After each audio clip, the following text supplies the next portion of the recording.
अस्सलाम वालेकुम student.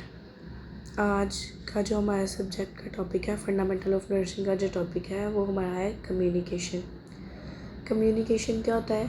Communication एक ऐसा प्रोसीजर है जिसमें हम लोगों के साथ जो है या अपने कोवर्कर्स के साथ जो है हम आइडियाज़ को, थॉट्स को या इंफॉर्मेशन को जो है वो इंटरचेंज करते हैं, एक्सचेंज करते हैं, उनसे अपने आइडियाज़ जो है वो शेयर करते हैं, उनके थॉट्स जो है वो हमसे शेयर कर रहे होते हैं। ये सारा प्रोसीजर जो होता है वो कम्युनिकेशन कहलाता है। Communication is the interchange of information between two or more people, in other words the exchange of ideas or thoughts.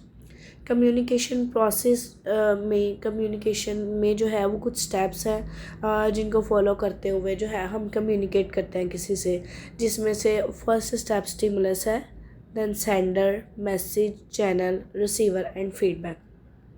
Stimulus क्या होता है? स्टिमुलस होता है कोई भी ऐसी रीज़न, कोई भी वजह, कॉज जिसकी वजह से हम किसी से बात करते हैं, किसी से कम्युनिकेट करते हैं, कोई भी रीज़न जिसकी वजह से हम जो है लोगों से उस रीज़न की वजह से उस टॉपिक के रिलेटेड जो है हम आइडियाज़ को शेयर करते हैं। जो चीज़ हमें मोटिवेट करती है कि हमें इस टॉपिक पर ये बात जो करनी है, क्यों करनी है, ये तो आइडियाज़ शेयर करने हैं, वो जो मोटिवेशनल रीज़न है उसको हम स्टिमुलस बोलते हैं। सेंडर वो पर्सन है जो उस चीज़ को स्टार्ट करता है, जो उस कम्युनिकेशन को, उस टॉपिक को, अपने आइडियाज़ को उसके रिलेटेड जो है वो शेयर करने के लिए जो है वो अगले नेक्स्ट पर्सन से जो बात करता है या नेक्स्ट ग्रुप से जो बात करता है उसको सेंडर बोलते हैं।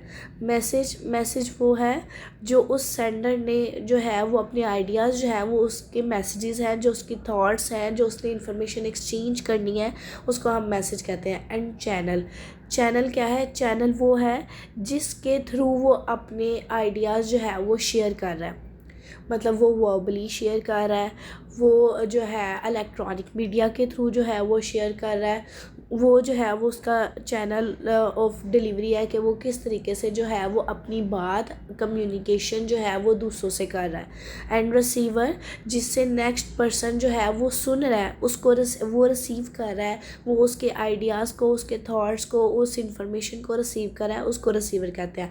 और वो पर्सन को रिसीवर कहते हैं। और वो पर्सन आगे से जो रिस्पॉन्ड करेगा उसके आइडिया सुनने के बाद जो है उसको जो आगे से रिस्पॉन्ड करेगा उसको हम फीडबैक बोलते हैं। स्टिमुलस क्या होता है?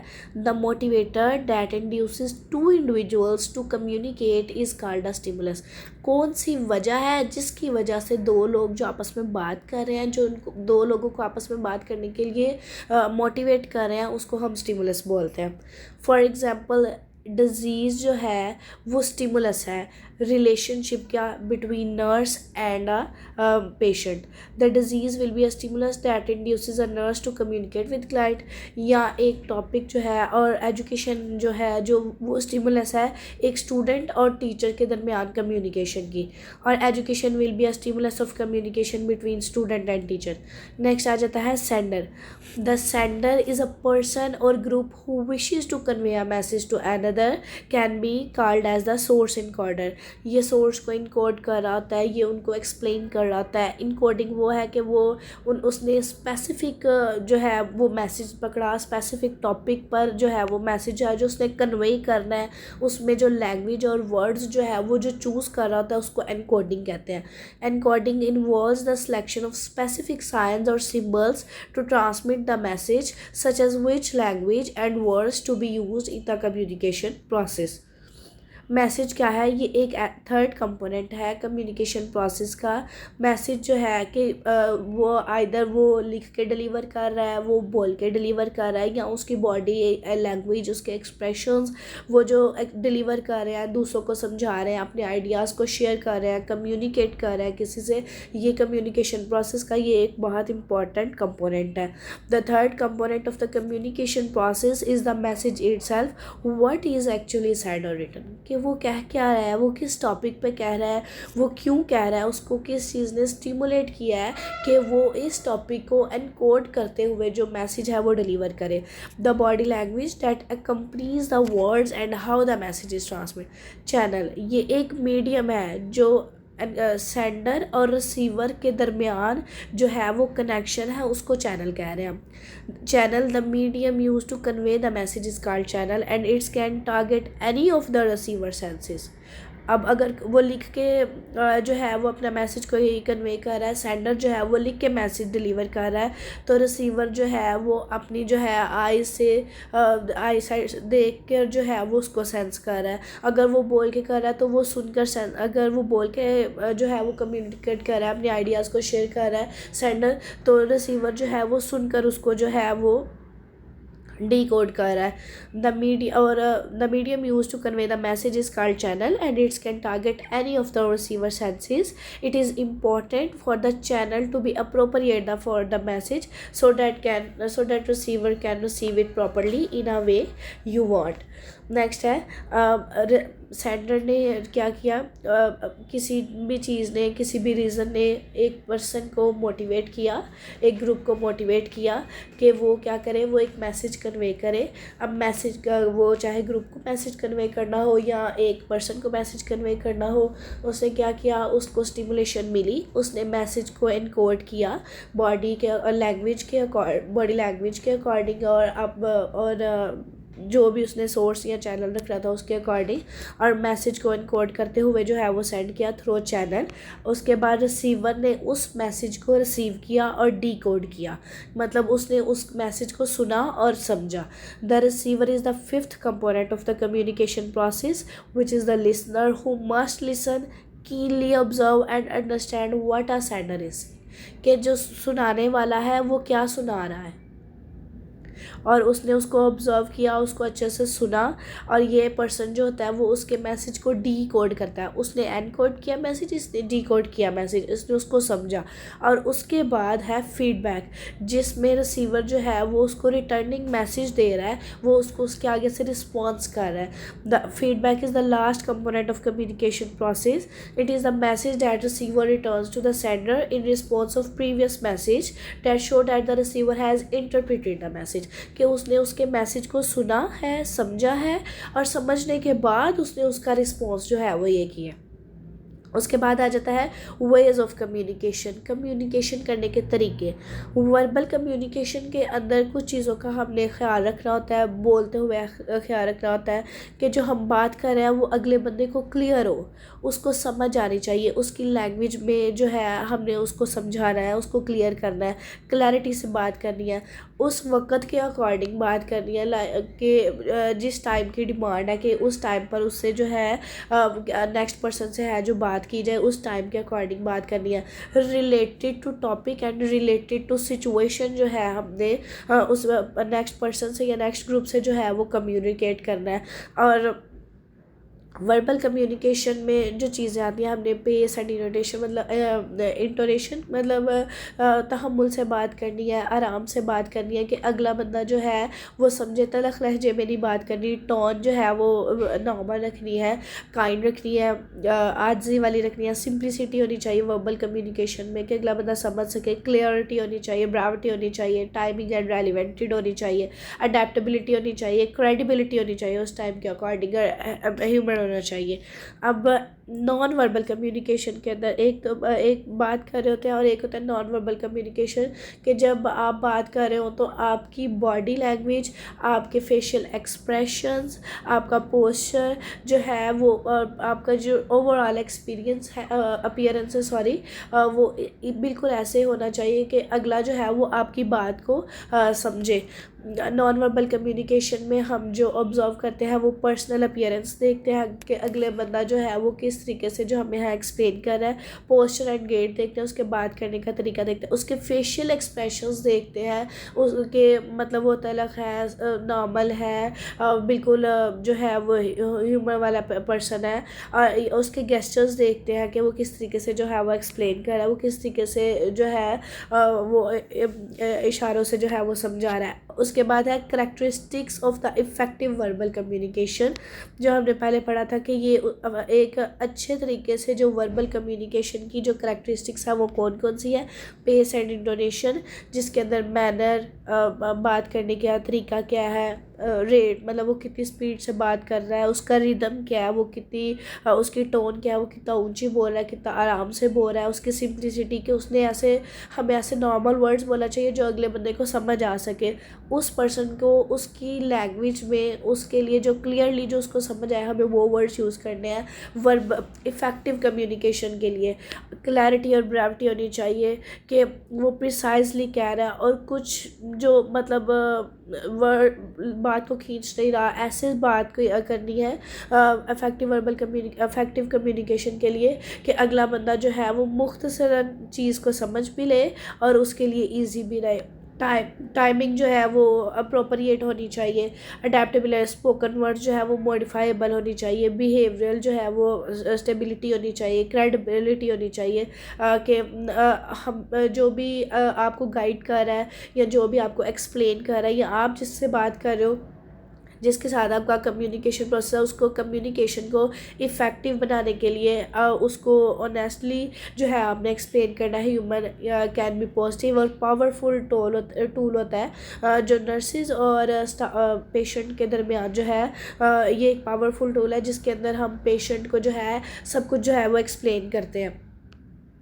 ऐसे कौन से फैक्टर्स हैं जो इफ़ेक्टिव कम्युनिकेशन के दरमियान जो है वो इंटरफेरेंस करते हैं, मुदाखलत करते हैं। Development, gender, values, perceptions. अब वैल्यूज़ डिफरेंट हो सकती है, उनका कल्चर डिफरेंट हो सकता है, उसकी कुछ पर्सन इंट्रोवर्ट होते हैं, उनकी पर्सनल स्पेस डिफरेंट हो सकती है, इंटीमेशंस हो सकती है, सोशल पब्लिक डिस्टेंस हो सकता है, टेरिटोरियलिटी हो सकती है, रोल्स और रिलेशनशिप हो सकता है, उनका इन्वायरमेंट कॉन्ग्रुएंस हो सकता है, इंटरपर्सनल एटीट्यूड जो है वो डिफरेंट है। ये चीज़ें जो है ये इंटरफेयर करती हैं इफ़ेक्टिव कम्युनिकेशन को, मतलब इनकी वजह से जो है वो आप एक्सप्लेन कर सकते हैं अच्छा भी। अब नेक्स्ट है ऐसी कौन सी टेक्निक है जो इंटरफेयर करती है इफ़ेक्टिव कम्युनिकेशन में, मतलब उसको बेस्ट कर रही होती है। कौन सी टेक्निक है जिसकी वजह से जो कम्युनिकेशन है वो इफ़ेक्टिव हो सकती है। इसके लिए हम एक निमोनिक्स याद रख सकते हैं, फ्रोस्ट पबजी। फ्रोस्ट में एफ स्टैंड्स फॉर फोकसिंग, कि हमारी जो कम्युनिकेशन है वो फोकसिंग होनी चाहिए, रेस्टेटिंग और रिफ्लेक्टिंग होनी चाहिए, ओपन एंडेड क्वेश्चंस, कि कोई भी कम्युनिकेशन के टाइम पर आपकी लैंग्वेज इतनी क्लियर होनी चाहिए कि अगला बंदा जो है वो आपसे इजीली, और आपके फेशियल एक्सप्रेशंस, आपका बात करने का तरीका, आपकी टोन इस तरीके की हो जाए कि अगला बंदा आपसे इजीली क्वेश्चन कर सके। हम क्लैरिफिकेशन, सीकिंग क्लैरिफिकेशन होनी चाहिए। टच थेरेपी नॉर्मल है कि मतलब पेशेंट को जो है हम उसको इमोशनल सपोर्ट देने के लिए टच थेरेपी दे सकते हैं, उससे इफ़ेक्टिव कम्युनिकेशन, ताकि लोग जो है या पेशेंट्स जो है वो आपसे क्लियरली बात कर सके। प्रेजेंटिंग रियलिटी होनी चाहिए, साइलेंस के बहुत ज़्यादा भी नहीं बोलना, मुख्तसर जो होती है वो बात करनी है लेकिन इफ़ेक्टिव बात करनी है, स्पेसिफिक होना चाहिए और जनरल लीड पर भी होना चाहिए। अब वो टेक्निक्स जो इंटरफेयर करती है कम्युनिकेशंस को, इसके लिए भी हमारे पास एक निमोनिक है, ग्रैस्प का।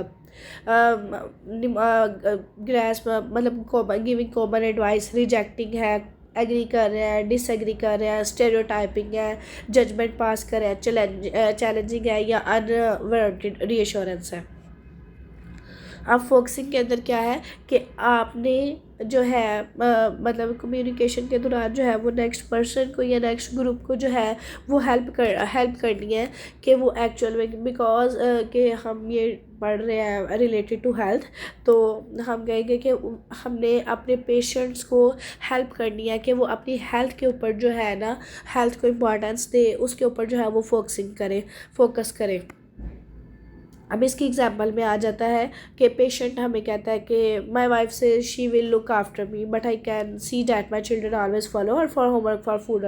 अब जो इसमें हमारा क्या रोल होता है as a CNA, as a LHV, as a nurse, हमारा क्या काम करता है, you are worried about how well she can manage, क्यों तो मतलब आप इस वजह से परेशान है कि वो इतना किस तरीके से मैनेज करेगी। हमने उनको जो है वो मोटिवेट करना है कि वो अपनी एक्चुअल हेल्थ पर जो है वो किस तरीके से जो है वो उसको फोकस कर सकते हैं। नेक्स्ट है restating actively listening. Active listening is the most important even key component for effective communication. Actively listening for client message and then repeating those thoughts and feelings in similar words. अब open ended question कि वो आपसे question कर सकते हैं, अपनी feelings को explore कर सकते हैं, अपनी प्रॉब्लम्स बता सकते हैं। आपका बिहेवियर इस तरीके का होना चाहिए कि वो आपसे ओपनली जो है वो आपको अपने इश्यूज़ जो है वो बता सके, वो इमोशनल इश्यूज़ हो चाहे या डिजीज़ के रिलेटेड हो। Asking broad question and lead the client to explore more feelings about the problem. Seeking clarification एक ऐसा तरीका जिसके अंदर हम बात करने के बाद लोगों से क्लैरिफाई करते हैं कि आया जो हमने समझा है, जो आपने हमें अपनी प्रॉब्लम बताई है वही है, हमने इस चीज़ को इस तरीके से समझा हम ताकि इससे वो अपनी फीलिंग्स को प्रॉपर एक्सप्लोर कर सकें। A method of making clients broad overall meaning of message more understandable. उसके बाद टच थेरेपी के उनको हमने इमोशनल सपोर्ट के लिए उनको टच थेरेपी देनी है। Providing appropriate forms of touch to reinforce care feelings ताकि उनको शो हो के we are cared about them, हम उनको लेकर जो है वो केयरिंग है, हम उनके प्रॉब्लम को जो है वो समझ रहे हैं। But the touch must be according to social norms of client and should be professional. मतलब ये टच जो है वो बिल्कुल जो है वो प्रोफेशनल होना चाहिए। For example placing your hand over the clients hand. अब नॉन थेराप्यूटिकल रिस्पॉन्ड क्या होता है, जिसमें हमने पढ़ा था ग्रैस्प का। गिविंग कॉमन एडवाइस में था कि आपने क्लाइंट को बताना है, नॉर्मल बताना है कि आपको क्या करना चाहिए, हमने किस सिचुएशन को मैनेज करने के लिए हमने क्या करना है। Telling the client what to do. These responses deny the client's right to be an equal partner. Here one thing must keep in mind that giving expert advice is beneficial rather than common advice. Expert advice दे ताकि वो उसके लिए जो है वो ज़्यादा beneficial हो। Rejecting refuse to discuss certain topic with client. These response make the client feel that nurse is not actually trustworthy and they don't communicate properly. मतलब आपने उनकी जो वो बात कर रहे होंगे आपने उसको रिजेक्ट नहीं करना कि नहीं ऐसा तो बिल्कुल भी नहीं होता।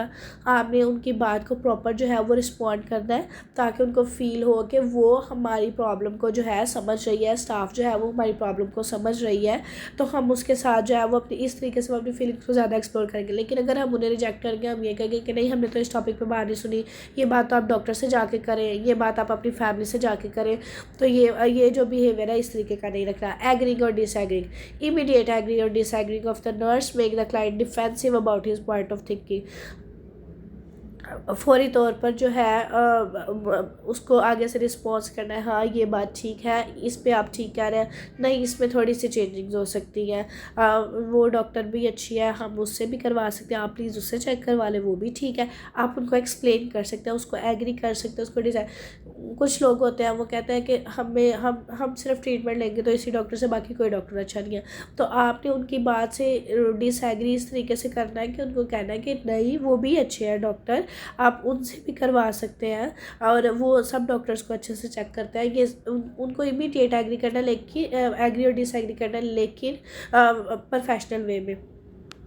Stereotyping non judgemental. Professional behaviour में इफ़ेक्टिव कम्युनिकेशन के लिए जो बहुत इंपॉर्टेंट चीज़ है वो होता है नॉन जजमेंट। आप अगले बंदे की जो भी इशू होगा उससे पूछने के बाद जो है उसको जज नहीं करना, नॉन जजमेंटल बिहेवियर जो है वो रखना है। Stereotyping showing non judgmental stereotype believes to the response of the patient.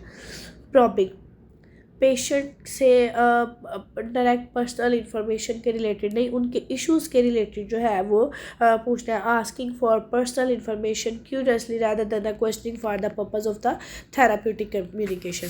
अब लीगल एस्पेक्ट्स ऑफ डॉक्यूमेंटेशन क्या होता है। ऐसा तरीका जिसमें क्लाइंट्स के रिलेटेड, पेशेंट के रिलेटेड डाटा लिखा जाता है, रिकॉर्ड किया जाता है, उनकी हेल्थ हिस्ट्री, उसमें जो हमने असेस किया, जो डायग्नोस किया, जो उनके लिए डिज़ीज़, जो उनको डिज़ीज़ है उसके अकॉर्डिंग जो हमने प्लान किया है, और उन पर जो जो हमने इम्प्लीमेंटेशन की है, अपनी शॉर्ट टर्म प्लानिंग की या लॉन्ग टर्म प्लानिंग की, और उसका उस पर क्या इफ़ेक्ट आया है, इसको इवैल्यूएट करना, ये सारा कुछ जो हमने रिटन फॉर्म में लिखना है, या हमारे पास जो रिकॉर्डिंग हो रही है उसको हम डॉक्यूमेंटेशन बोलते हैं। पेशेंट का डाटा या क्लाइंट का डाटा जो होता है ये एक ऐसा लीगल डॉक्यूमेंट होता है जिसको हमने केयरफुली जो है वो लिखना होता है, कि बिकॉज सम टाइम ये जब कोई इशू हो और तो ये कोर्ट में एज एविडेंस जो है वो प्रेजेंट किया जाता है। अब लीगल एस्पेक्ट्स क्या होते हैं डॉक्यूमेंटेशन के? Date and time. डेट अगर आज की डेट में पेशेंट का हमने वाइटल्स किए हैं तो आज की डेट में ही लिख रहे हैं। अगर हमने 9:15 पे किया है तो हमने 9:15 पर ही लिख रहे हैं, 9:15 AM पे, 9:15 PM पे, जिस टाइम पर किया है टाइम और डेट जो है वो एक्यूरेट होनी चाहिए, लेजिबिलिटी होनी चाहिए, डार्क इंक करनी है, क्योंकि ताकि अगर काफ़ी देर बाद भी अगर हमें डाटा प्रेजेंट करना पड़े कोर्ट में तो वो परमानेंस रहे उस डाटा का। एक्सेप्टेड टर्मिनोलॉजीज होनी चाहिए, मेडिकल टर्मिनोलॉजी जैसे OD, BD, TDS, QRDS, SOS, ये सारी चीज़ें जो है उसके ऊपर एक्सेप्टेड टर्मिनोलॉजी में लिखनी है, करेक्ट स्पेलिंग्स लिखनी है, समझ आने वाला होना चाहिए।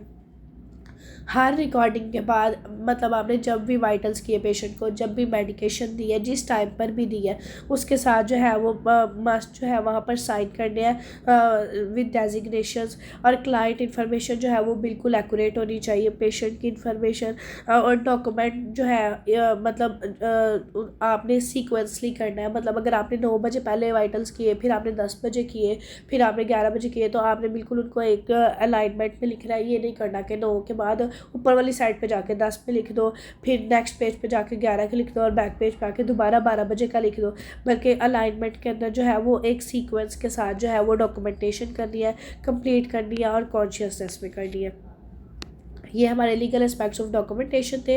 और कम्युनिकेशन का जो है वो एक कंप्लीट प्रोसीजर है जिसके अंदर जो है हम बता रहे हैं कि किस तरीके से कोई भी सेंड करने वाला कोई भी रीज़न की वजह से, कोई स्टिमुलेशन की वजह से, कोई मोटिवेशन की वजह से कोई भी सेंडर जो है वो मैसेज को एक प्रॉपर चैनल के थ्रू सेंड करता है, और रिसीवर जो है वो उसको रिसीव करने के बाद जो है वो उसका फीडबैक देता है।